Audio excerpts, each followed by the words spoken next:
Israel త్వరలో ఓ సంచలన నిర్ణయం తీసుకోనుంది. జైళ్ల చుట్టూ ముసళ్ల మడుగులను ఏర్పాటు చేసి భద్రతను కట్టుదిట్టం చేయాలని యోచిస్తోంది. తద్వారా ఖైదీలు జైలు నుండి తప్పించుకోకుండా కఠినమైన నిరోధక వలయాన్ని సృష్టించనుంది.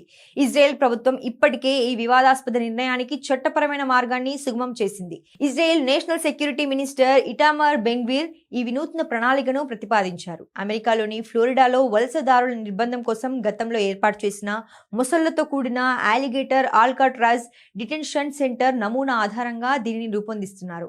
మొసళ్లను పెంచడం కోసం ఇజ్రాయెల్ పర్యావరణ పరిరక్షణ మంత్రి ఇడిట్ సిల్మాన్ నైలు నది మొసళ్లకు ఉన్న రక్షిత వన్యప్రాణుల హోదాను తొలగించారు. వీటిని మానవ పర్యవేక్షణలో పెరిగే వన్యప్రాణులుగా మార్చారు. దీనివల్ల వన్యప్రాణుల సంరక్షణ సంస్థల నుండి నియంత్రణ తప్పి జైళ్ల శాఖ వంటి భద్రతా సంస్థలు వీటిని భద్రతా ప్రయోజనాల కోసం ఉపయోగించుకునే అవకాశం లభించింది. దక్షిణ ఇజ్రాయెల్లోని కెట్జియాట్ జైలులో దీనిని అమలు చేయనున్నారు. అత్యంత పటిష్టమైన భద్రత కలిగిన ఈ జైలు చుట్టూ ప్రాథమికంగా ఈ ముసళ్ల వలయాన్ని ఏర్పాటు చేయాలని భావిస్తున్నారు.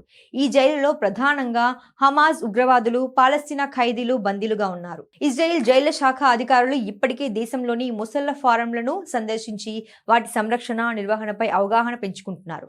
అధికారుల అంచనా ప్రకారం ఒక చిన్న మొసలి ధర సుమారు $8,000 కాగా పెద్ద మొసలి ధర $20,000 వరకు ఉంటుంది. మన కరెన్సీలో వీటి ధర 6.5 నుంచి 17 లక్షలు. మానవ గార్డుల కంటే ఇది తక్కువ ఖర్చుతో కూడుకున్న వ్యూహమని వారు భావిస్తున్నారు. అయితే ఈ ప్రణాళిక పట్ల దేశంలో తీవ్ర వ్యతిరేకత వ్యక్తమవుతోంది. ముఖ్యంగా పర్యావరణ సంస్థలు అభ్యంతరం చెబుతున్నాయి.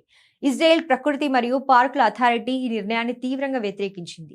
అడవి జంతువులను పరిశోధనలకు మాత్రమే వాడాలని, ఇలా భద్రతకు వాడటం చట్ట విరుద్ధమని, ఇవి జైలు దాటి బయటకు వస్తే ప్రజల ప్రాణాలకు ముప్పని హెచ్చరించింది.